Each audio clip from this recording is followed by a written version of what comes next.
একজন সুপারস্টার যাকে সবাই থালাপতি বা সেনাপতি বলে ডাকে, যাকে ভক্তরা ঈশ্বরের মতো পূজা করে, সে যদি ভক্তদের ভালোবাসা দেখে আবেগে চোখ ভিজিয়ে ফেলে, তখন দৃশ্যটা কেমন হবে জানেন? আজকের গল্পটা সেই মুহূর্ত নিয়েই। দক্ষিণ ভারতের সুপারস্টার থালাপতি বিজয়কে ঘিরে সম্প্রতি ভারতের মাদুরাইতে অনুষ্ঠিত হয়েছে বিজয়ের রাজনৈতিক দল টিবিকে এক বিশাল জনসভা। হাজার হাজার মানুষ জমায়েত হয়েছিল সেই জনসভাতে তাদের প্রিয় নায়কের কথা শোনার জন্য। পরিস্থিতি এতটাই উত্তেজনাপূর্ণ ছিল যে ভক্তরা ব্যারিকেড ভেঙে মঞ্চে উঠে যাচ্ছিল তাকে মালা পরাতে, একবার ছুঁয়ে দেখতে।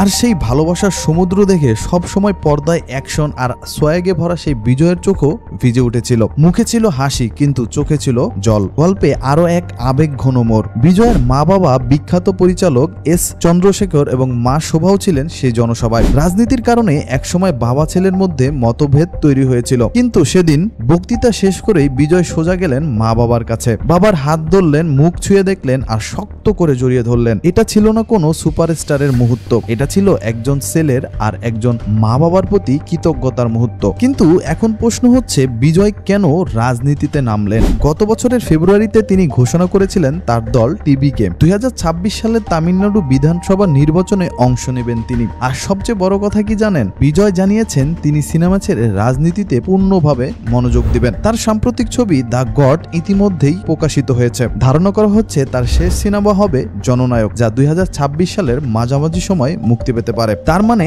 এক যুগের পরিসমাপ্তি হবে আর শুরু হবে নতুন এক অধ্যায়ের। হাজার হাজার ভক্তের ঘিরে এই সীমাহীন ভালোবাসা, সেটা কি বিজয় ভোটে রূপান্তরিত করতে পারবেন? সিনেমার থালাপতি কি রাজনীতিতেও এসে সফল হতে পারবেন? কমেন্ট করে জানাতে পারেন আপনার মতামত। আর ভিডিওটি ভালো লাগলে চ্যানেলটিকে সাবস্ক্রাইব করে রাখতে পারেন।